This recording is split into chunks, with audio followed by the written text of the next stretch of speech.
Mic check. 1, 2. Check, check. Yeah.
Mary Jo, are we good?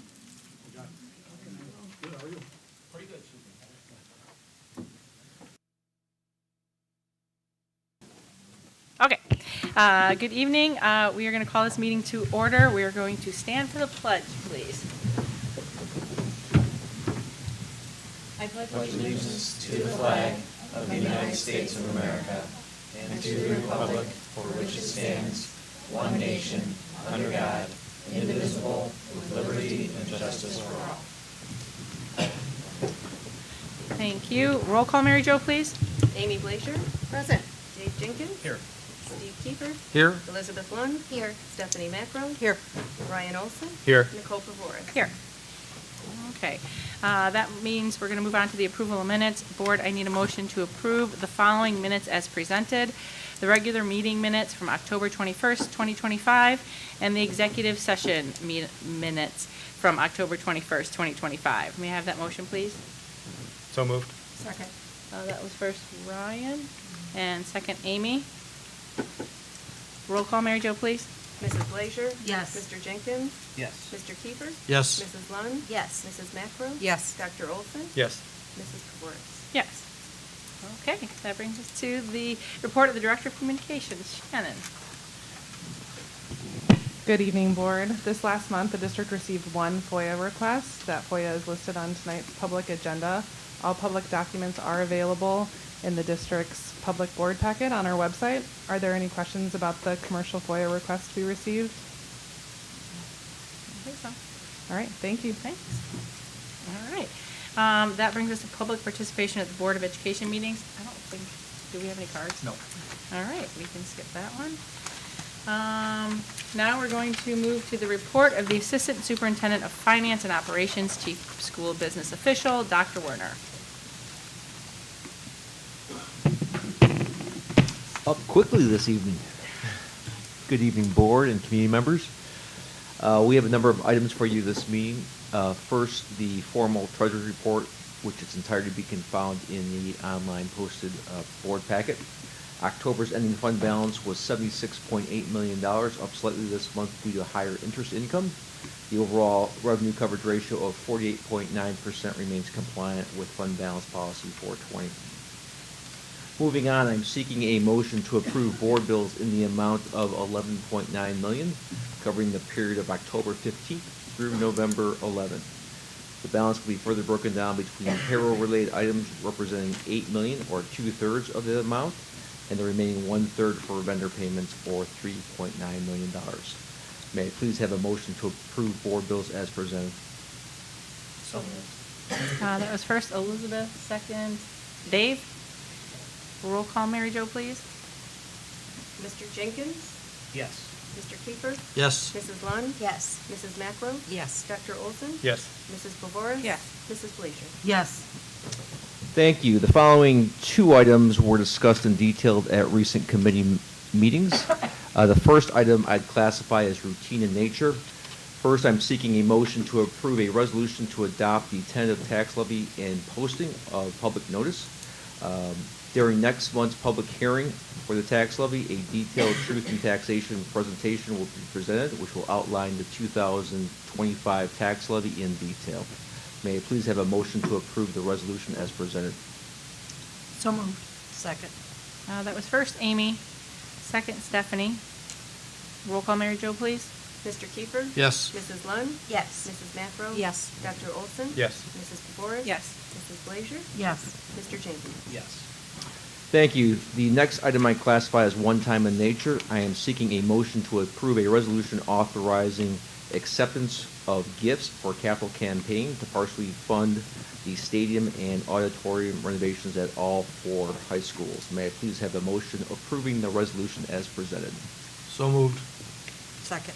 And that was first Steve, second Stephanie. Roll call, Mary Jo, please. Mrs. Lund. Yes. Mrs. Macro. Yes. Dr. Olson. Yes. Mrs. Pavoris. Yes. Mrs. Blazer. Yes. Mr. Jenkins. Yes. Mr. Kiefer. Yes. Thank you. I'd like to wish you each a happy Thanksgiving. Thanks. Thank you, you too. That brings us to the Director of Operations, Troy Stinger.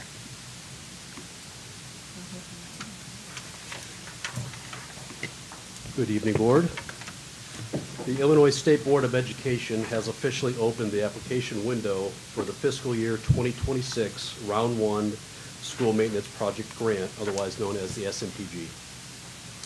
The School Maintenance Project Grant is a dollar-for-dollar matching grant program providing awards up to $50,000 to grantees exclusively for the maintenance or upkeep of buildings or structures for educational purposes. In support of our 2026 capital improvements, we propose applying for the SMPG and using the awarded funds toward the window replacement project at Crystal Lake Central. And with your approval, we can formally begin the SMPG application process. Okay, Board, we need a motion to approve the Illinois State Board of Education School Maintenance Project Grant fiscal year 2026 Round 1 application. So moved. Second. That was first Ryan, second Stephanie.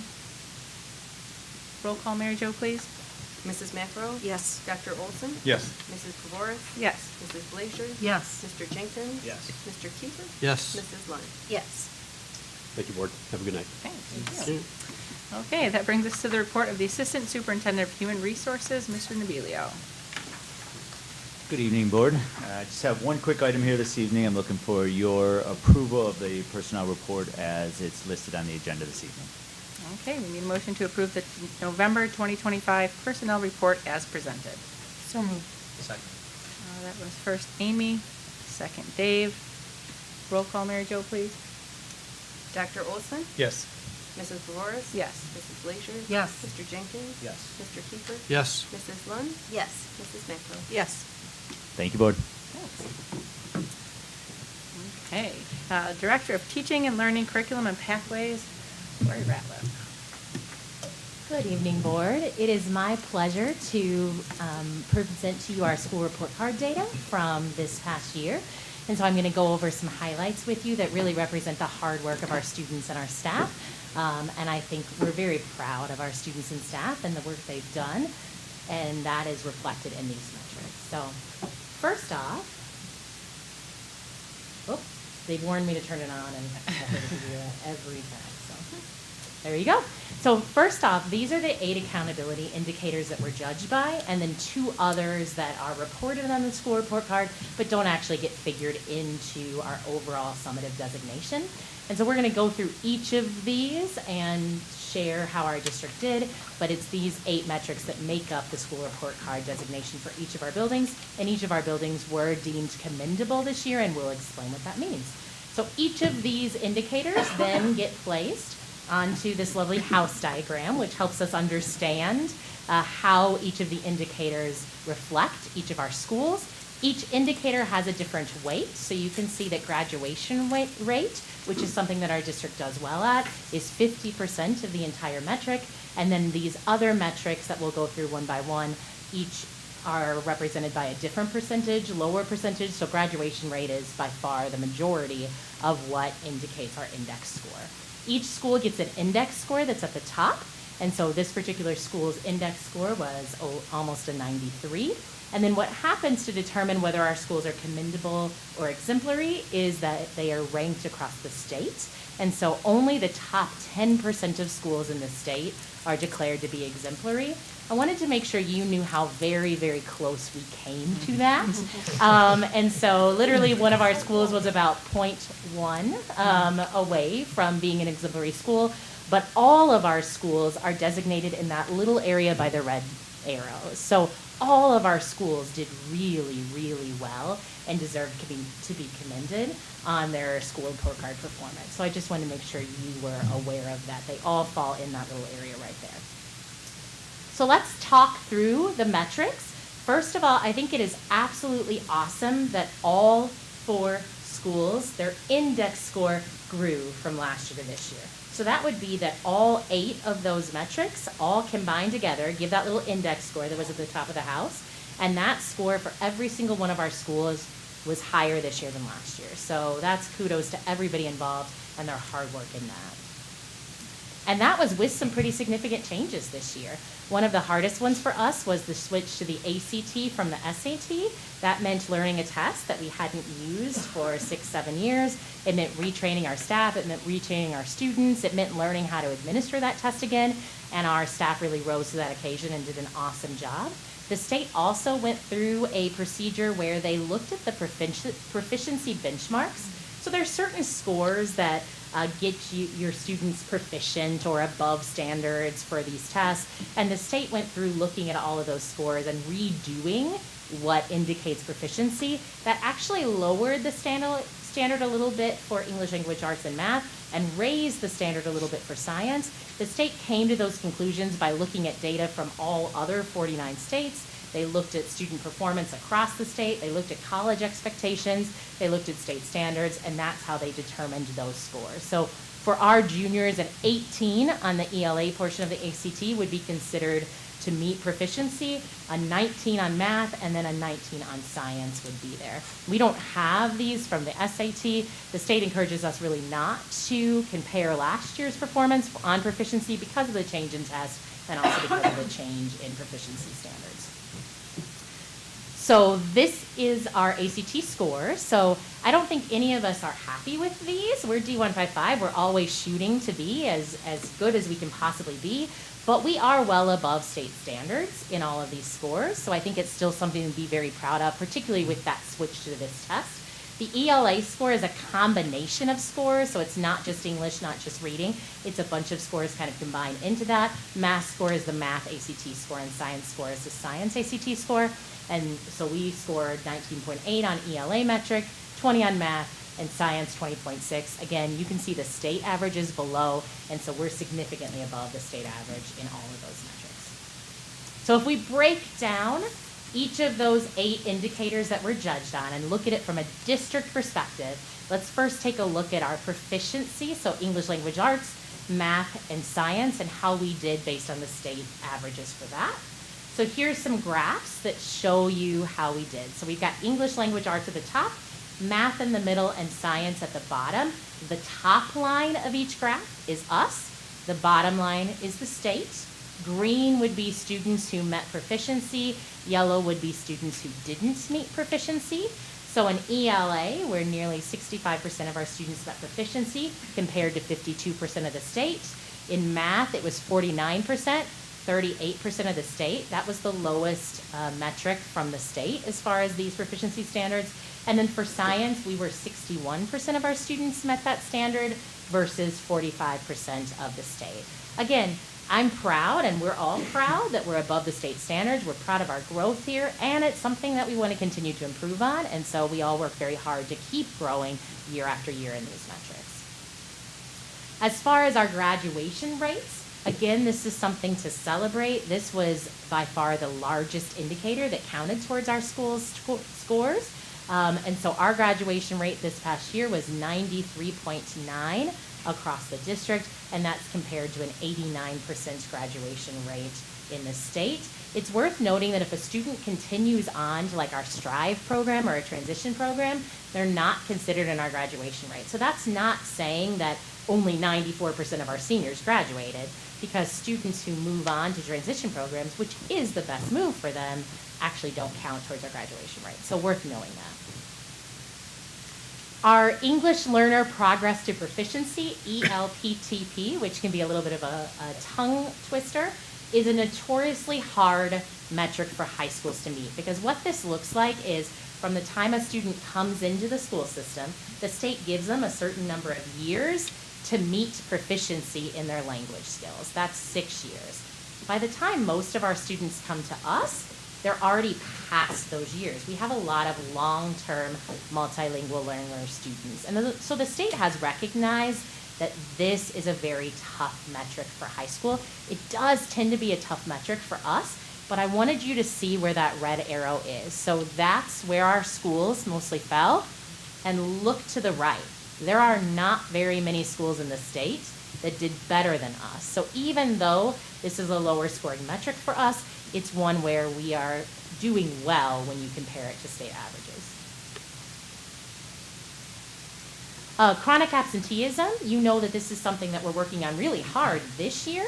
Last year, it was obviously something we were working on, but not with the same attendance push that we have this year. But even with that from last year, note we are trending in the right direction, and we anticipate this to get even better next year once our attendance policy, we have time to see its impact.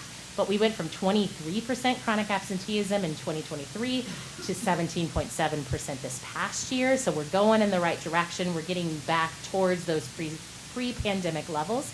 Keep in mind that chronic absenteeism is defined as missing more than 10% of the school year for any reason. Those can all be excused absences, and you're still considered in this metric of chronic absenteeism. So some of our students, we're talking college visits, legitimate illnesses, and still they might fit this metric. Climate survey, this is just really the percentage of our students who take the 5 Essentials survey. And so we did well with this. Most of our students took the 5 Essentials survey. It's more interesting to dig into the 5 Essentials data, I think, to look at it, and we've done that, but that's not part of the report card. It's really just the participation rate.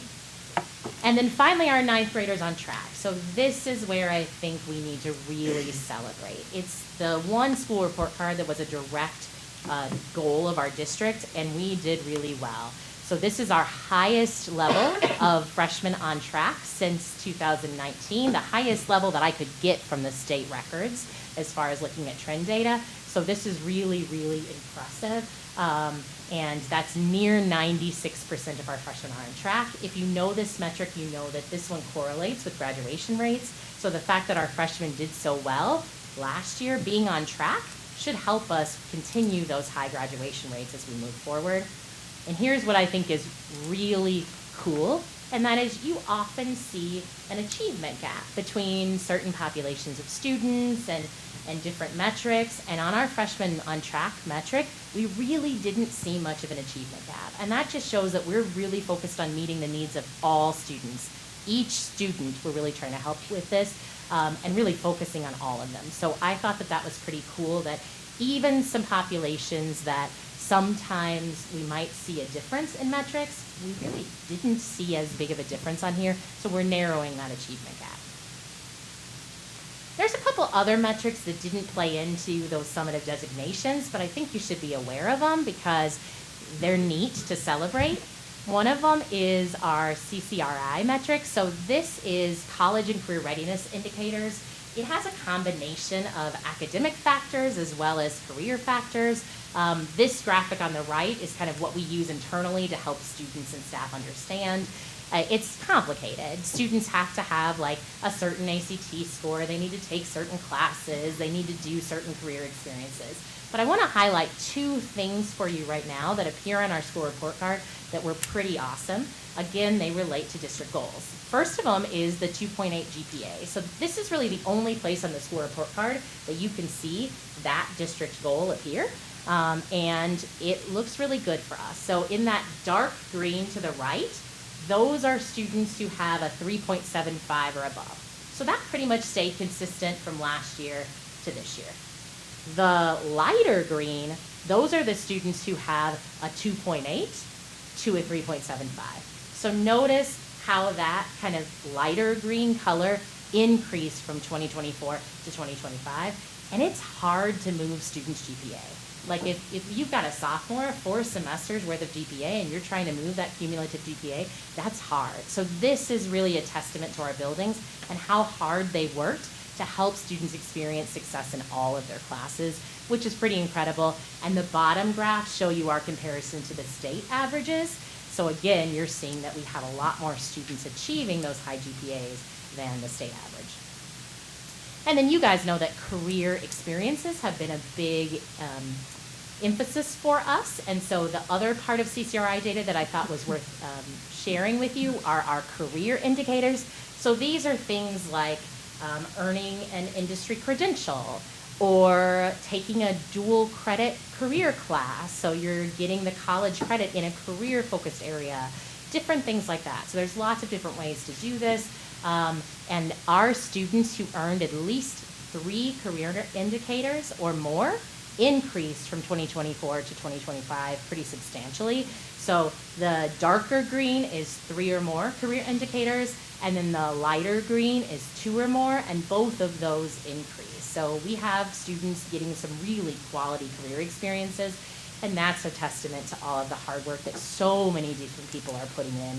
You can see the state averages at the bottom as well. We're well above the state average, and we've discovered that there's some things we can do with the way we report this to make it more accurate, which is gonna make that number go up even more. So just kudos to our 4 buildings, our 5 buildings, all of the staff involved in all of this. I'm glad I have the opportunity to present it because it represents the hard work of a lot of people who I'm really proud of. So congratulations to everybody involved. Do you guys have any questions for me? Down in committee, I detailed that the state is potentially looking at changes to some metrics. If those changes are approved, the state, then what will happen is they're gonna go to a 5 performance levels rather than the 4 they have right now. And rather than the 8 metrics that I just explained to you, they're really gonna change to 3 core metrics and 3 elevating metrics. But we'll see if that passes. We already presented this to our administrative staff so that they're aware and so that we're gonna be well prepared for next fall. Nothing like a moving target. Yeah. Thanks, lots to be proud of up there. Yeah, So, yeah. Great stuff. All right. I just want to thank Lori. This is like 5 webinars condensed into 20 slides. But like she said, she presented to our admin team this afternoon and a much more robust presentation, digging into some of the metrics to give us an idea of what we can improve upon for next year. And I totally echo what you say. It's proud but not satisfied, right? Like very proud of what the work we're doing, proud of our staff and our students, but continuing to make sure that we're doing what we can to grow. And obviously, as the indicators change, we'll adjust as needed, but really want to thank Lori for all the work behind this. It was really, really well done. Well, thank you. And sorry to our administrative team for getting a much longer version of that. I could listen to this 100 times. That's awesome. Lot to celebrate. Thanks. Thank you very much. Thank you. Board. Thanks. Okay, that brings us to the report of the superintendent, Dr. Lisinski. Awesome. Thank you. I'd like to start off this evening by thanking Julie and our students over at Haber Oaks for hosting their pancake breakfast for teachers, administrators, and board members. Wonderful opportunity to see our students take the lead on every aspect of the event, from the planning and the cooking and the serving. So I wanted to thank Stephanie, Amy, Dave, Ryan, and Elizabeth for carving out time to attend the event. I know that means a lot to our students to have you all there, so thank you for going. I also want to recognize the work of our team in collaboration with District 47 and a number of community partners to put on our first ever Rise Above event, where students and families were able to come together to learn practical strategies and connect with local experts supporting mental health and preventing substance abuse. Attendance for the event was great. We hope to deliver more of these opportunities in the future, so special thank you to Assistant Superintendent Rachel Kesey, who you heard from earlier tonight, for spearheading that event. As we're all aware, this past Tuesday was Veterans Day, and to honor and recognize our local veterans, students and staff across our 4 high schools found numerous meaningful opportunities to connect with those that have served our country. From assemblies and musical performances to home visits, our students and staff made the day a special occasion for many veterans throughout the community. So I wanted to thank all of our students and staff that were part of those various events. Furthermore, I want to thank our Vision itinerants who sought out an opportunity to bring the Seeing is Believing program to District 155 for the first time ever. This program is in partnership with Spectrios, and it provides students with low vision a chance to have free in-school screenings, glasses, and optical devices. And a huge thank you to our Vision itinerants for making an impact on these students and families, and for Amy for attending that event as well. Yeah, that's cool. And then one last celebration. We had an anonymous donor that offered to pay off balances for food that students had at Cary Grove and Prairie Ridge High Schools in response to the government shutdown and its impact on our families. So we're currently processing that request at this time, but I just wanted you to be aware of the generosity of a community member to support our students during uncertain economical times.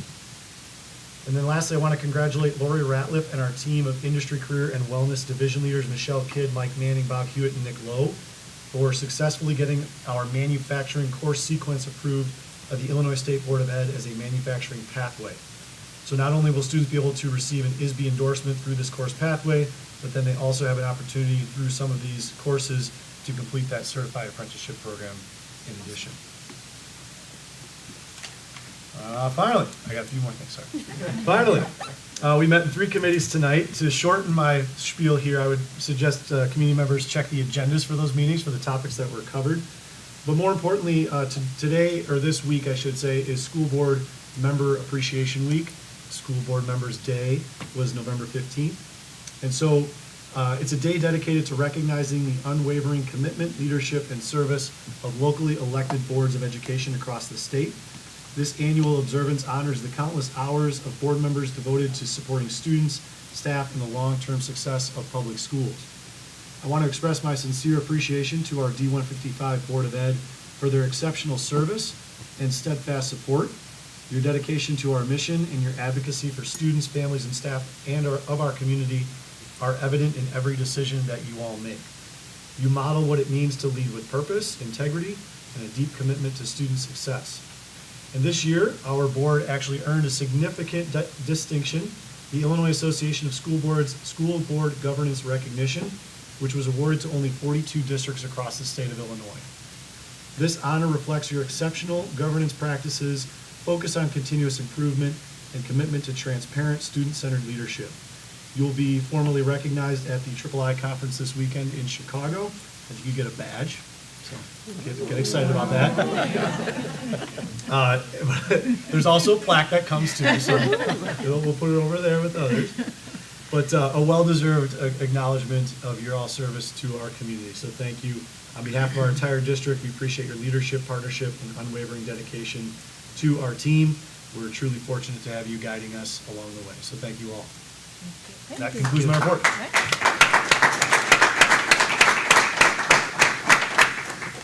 Okay, that brings us to old business. Any old business?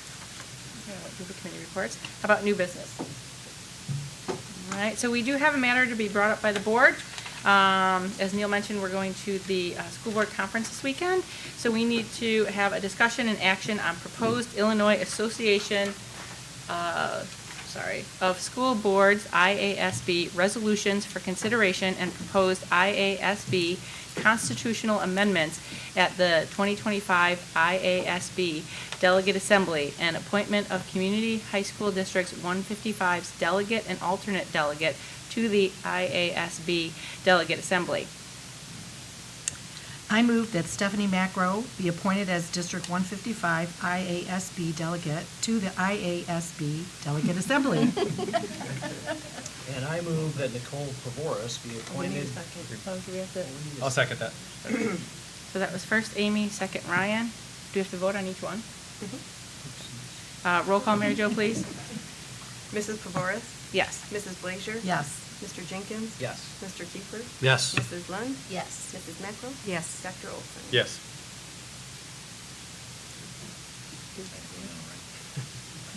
And I move that Nicole Pavoris be appointed as the District 155 IASB alternate delegate to the IASB Delegate Assembly. All right, Dave was first. Second. That was Steve was second. Roll call, Mary Jo, please. Mrs. Blazier? Yes. Mr. Jenkins? Yes. Mr. Kiefer? Yes. Mrs. Lund? Yes. Mrs. Macro? Yes. Dr. Olson? Yes. Mrs. Pavoris? Yes. I move that Delegate Stephanie Macro or alternate delegate Nicole Pavoris be granted the authority to vote on the IASB resolutions and on the proposed IASB constitutional amendments at the 2025 Delegate Assembly solely in accordance with the consensus of the Community High School District 155 School Board on November 22nd, 2025. Do we need a second on that one as well? I second that. That was first Ryan, second Amy. Roll call, Mary Jo, please. Mr. Jenkins? Yes. Mr. Kiefer? Yes. Mrs. Lund? Yes. Mrs. Macro? Yes. Dr. Olson? Yes. Mrs. Pavoris? Yes. Mrs. Blazier? Yes.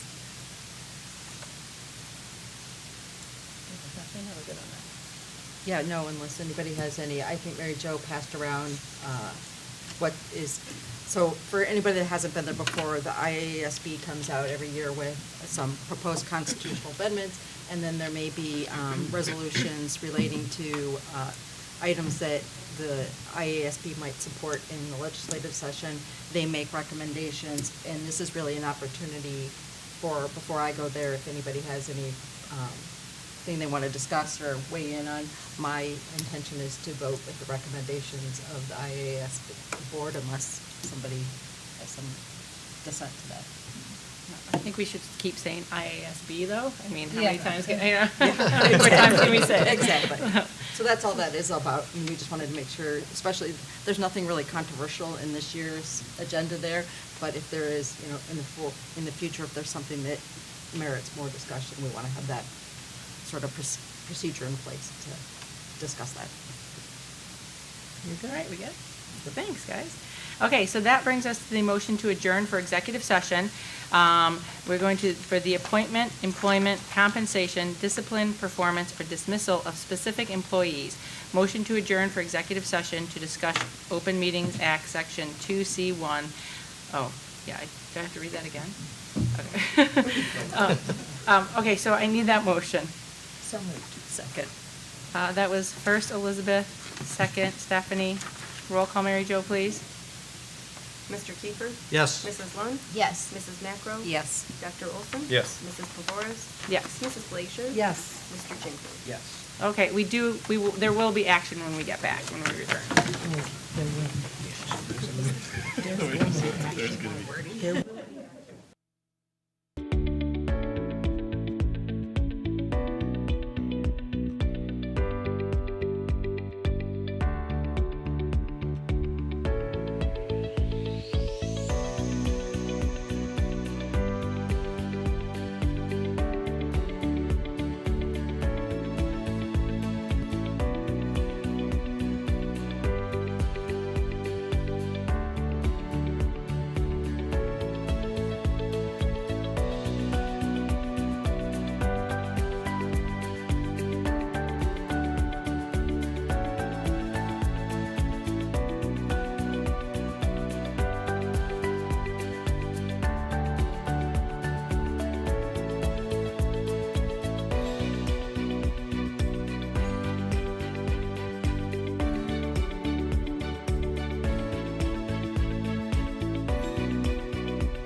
Are we good?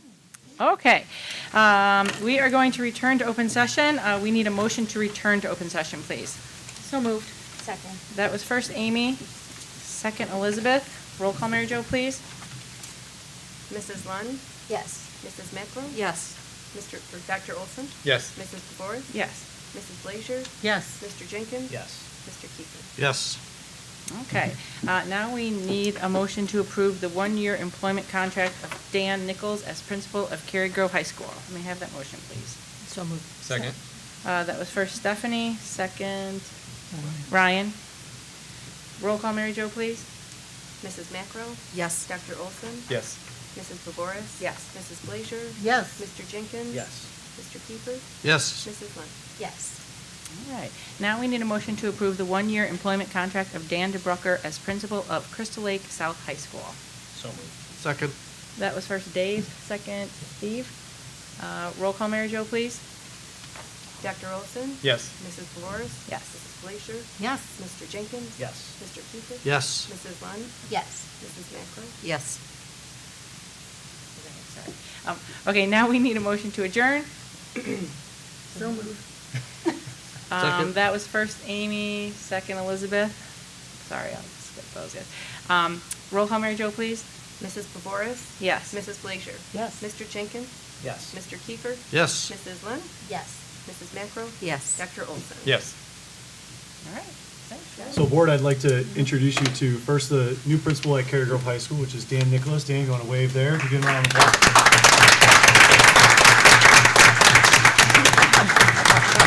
So, Dan is here with his wife Kelly and his 4 kids, and I understand in talking with the 4 of them earlier tonight that there's a little bit now of a rivalry in the home. Because Dan's going to be at Cary Grove, but the 4 kids are going to Prairie Ridge. And so we got a little bit of an issue. We'll have to work that out.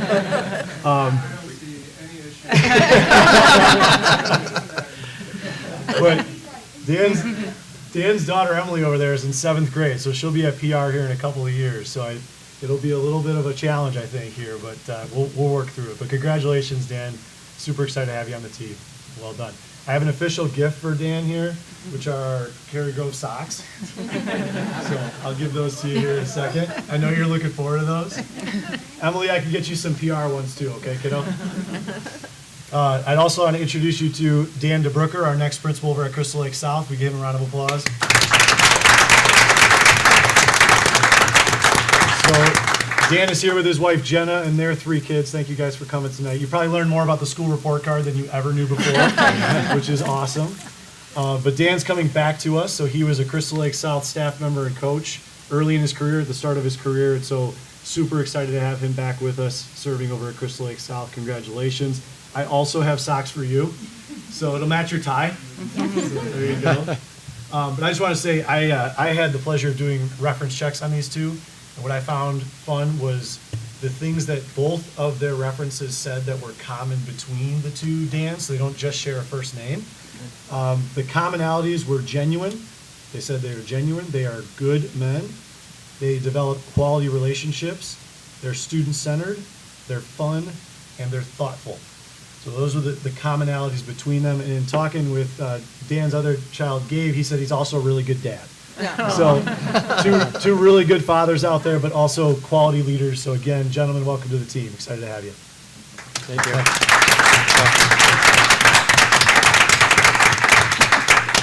All right, that's all I got.